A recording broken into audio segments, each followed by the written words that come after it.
வணக்கம். வெளிய வாங்க. வீட்லயே இருந்து அரசியல் பண்ணாதீங்க. இப்படி விஜய் மீதான விமர்சனங்களுக்கு பதிலடியா தாவேகா நிர்வாகி சொல்லியிருக்காருங்க. வாரத்துக்கு ஒரு முறை மக்களை சந்திக்க வந்தபோதே வந்த கூட்டத்த பார்த்து எல்லா அரசியல் கட்சிகளும் பயந்துருக்காங்க. அவர் தினமும் வெளிய வரக்கு தயாரா இருக்கிறாரு. பாதுகாப்பு தர நீங்க தயாரா? அப்படின்னு சொல்லி கேட்டிருக்காரு. 2009ல விஜய் மக்கள் இயக்கம்னு ஆரம்பிச்சது. 2024ல தமிழக வெற்றி கழகமா பரிணமிச்சது நம்ம எல்லாருக்கும் தெரியுங்க.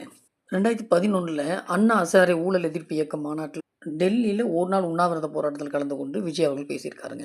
அதிமுக கூட்டணிக்கு அவர் ஆதரவு தெரிவிச்சிருக்கிறாங்க. அதில் விஜயகாந்த் அவர்களுடைய தேமுதிக இடம்பெற்றிருந்தது குறிப்பிடத்தக்கதுங்க. அதே 2011ல் தமிழ்நாடு மீனவர் உரிமைக்கான போராட்டத்தில் நாகப்பட்டினத்தில் கலந்து கொண்டு பேசியிருக்காருங்க. ஆக மொத்தம் 2011ல் 3 விஷயங்களில் முக்கியமாக பங்கெடுத்திருக்காருங்க. 2014ல் கத்தி திரைப்படம் விவசாயிகள் பிரச்சனை பற்றி பேசியது. 2017ல் ஜிஎஸ்டி பிரச்சனையை பற்றி மெர்சல் திரைப்படம் பேசியது. 2018ல் ஸ்டெர்லைட் துப்பாக்கி சூட்டில் இறந்த குடும்பத்தில் நேரில் போய் சந்தித்து பேசியிருக்காரு.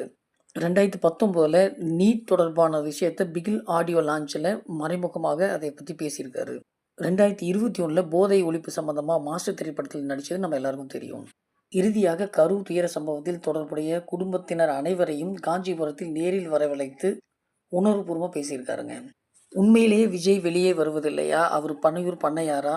வரும் தேர்தலில் எப்படி மக்கள் தீர்ப்பளிக்கப் போகிறார்கள் என்று உங்களைப் போலவே நான் காத்திருக்கேன்.